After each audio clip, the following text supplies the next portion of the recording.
Hey everyone, my name is Wedge. For our last Best of the Rest video, we'll be covering some of the remaining green cards in M15. To say I expect good things is a bit of an understatement. Starting with Ancient Silverback already puts green in a sweet position. It's been printed previously 3 different times. Each time it was a rare. This should tell you something. 6 mana for a 6/5 is decent and limited, but 1 green to regenerate it puts the ape's power over the top. This is easily first pick territory. The card is a huge bomb in limited, one of the more powerful uncommons in the set to say the least. Back to Nature gets reprinted for the first time, and Constellation players everywhere cry like little babies. While this card doesn't mean the deck is unplayable, its printing in M15 is certainly well timed to make it relevant and standard. It won't make as big of an impact on Limited, but this card wasn't reprinted for the purpose of drafting it. It's meant to punch enchantment creatures in the face. Carnivores Moss Beast is 4 colorless and 2 green for a 4/5 plant elemental beast. For 7 mana, you can put a 1/1 counter on him. Okay. So this 6 mana 4/5 with no ability whatsoever is a decent filler for limited if you're low on playables. Beyond that, the double green annoys me a bit. Elvish Mystic gets reprinted. This is a shock to absolutely nobody. We were all ready for this. Great card, great for limited, great for standard, great at parties, so I've heard. It's just good. Feral Incarnation is, wow, that's a high mana cost. 9 mana for a sorcery with Convoke. Put 3 3/3 green beast creature tokens onto the battlefield. Even with 2 or 3 creatures, this is sorcery speed, so it's going to take a full investment. The only way I can see this card making any real waves is if there's a locked up board state and no one is moving an inch. Then you can cast your stupidly expensive beast ritual. The card may seem enticing, but in a lot of situations, you won't be able to just tap 3 to 5 creatures to make this playable. If you have the ability to do that, it's probably a win more, which is unfortunate because the card is cool. Gather Courage is 1 green for an instant with Convoke. Target creature gets +2/+2 until end of turn. I like it. Convoke's version of Titanic Growth. It forces you to make a choice, but provides a nifty effect for a cheap cost. It's a good combat trick regardless of the Convoke cost. Hunt the Weak can be seen as pseudo removal. You get to pump a creature up to destroy something weaker. It is sorcery speed, which does hit its power significantly, but green has never shied away from removal of any kind since it doesn't get it incredibly often. I'm pretty sure green players are more than happy with this, and they should be. It's a strong mid-game removal spell. Living Totem is a limited card I can get behind. 4 mana for a 2/3 plant elemental with Convoke. When it enters the battlefield, you may put a 1/1 counter on another target creature. I like this guy for a few reasons. First, with Convoke, you can get him out on turn 3 pretty easily. Second, I love creatures that give boost to other creatures. It's additional value. Sure, this is no all-star, but it's certainly limited playable in the right strategy. Add this to the do not underestimate list. Naturalize is getting reprinted. It's a great card. It always has been and always will be. We good? Okay. Netcaster Spider might be the best card I hate the most in this set. 2 colorless and 1 green for a 2/3 spider with a reach. Whenever it blocks a creature with a flying, it gets +2/+0 until end of turn. Who decided this was fair? 4 power trumps almost anything we can play in the air. Let me put this in perspective for you. In Standard, Netcaster would kill a Stormbreath Dragon. Can we just have a conversation about how unfair this is? At Common, you can get multiples of these. It's easily one of the best commons in the entire set for limited. It's disgusting. Seriously. No love for flyers. None. I'm going to talk about Overwhelm just so I can convince you not to play it. I rarely feel this strongly about a card, but Overwhelm got me in a tizzy.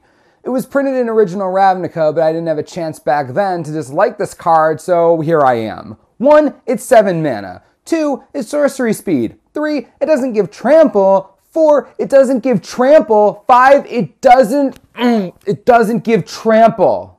Seriously, Overwhelm does everything a spell like this tries to avoid. It taps your creature so they can't attack, it's sorcery speed so it can't help with profitable blocks, and it doesn't give trample. Overrun got away with being sorcery speed because it was 2 mana cheaper and gave trample. This card is going to trap so many people, especially in limited. The only way a card like this can work is if you make a whole strategy around playing a bunch of creatures, clearing the board safely, then having enough lands and or extra creatures to tap to use the spell. I get tired just thinking about it. I'm done. Plummet hates blue decks. Wahoo! Ranger's Guile is back and makes a fine sideboard card in Limited. It's a decent combat trick. It's also the nuts against any removal heavy strategy. 1 green mana to essentially counter their removal spells. Ow, don't forget about this card, it's pretty useful. This next card might be my absolute favorite reprint in M15. Restock is making its first appearance in Standard since Invasion Block was legal back in the year 2000. I loved playing Restock. It was a rare then, and the power level matches as far as I'm concerned. If you're running a limited deck with a lot of spells that interact with your opponent, Restock can give you serious value.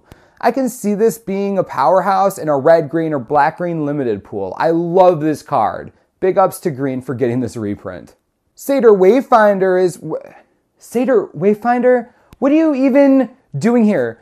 Get out of here. You're already in Standard and your limited playability is laughable. Just go home. Jeez, this guy, am I right? Shaman of Spring is 3 colorless and 1 green for a 2/2 elf shaman. When it enters the battlefield, draw a card. The mana cost is the only thing stopping me from jumping up and down right now. I love that it's green, I love that it's a 2/2, and I love that it draws a card. If it were only 1 mana less, it'd be instantly playable as far as I'm concerned.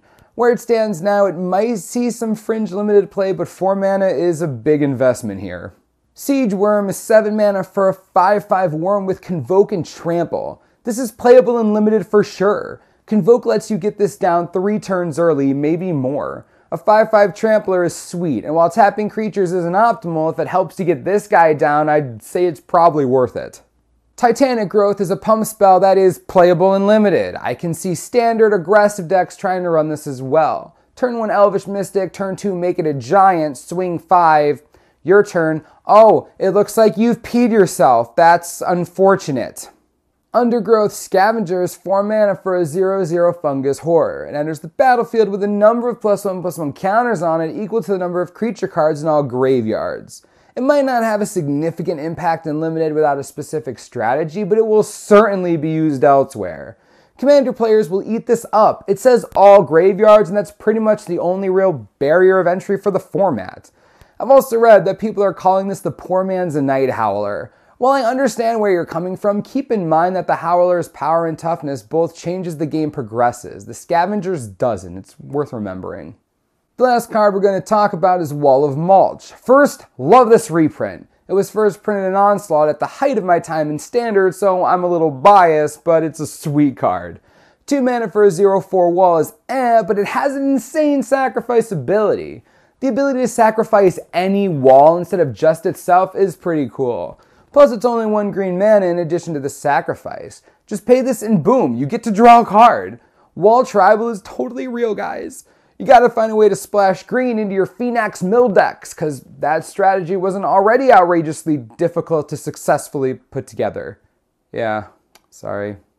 I'm impressed with green to say the least. It's looking like a real powerhouse in this set. How many of you are going to choose green at the pre-release? Stay tuned for our pre-release primer coming today. We'll have quick rundowns of every color to help you decide. Green looks so good though, seriously.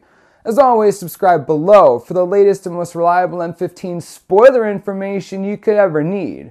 This is the Manosaurus, I'm Wedge, thanks for watching, we'll see you next time.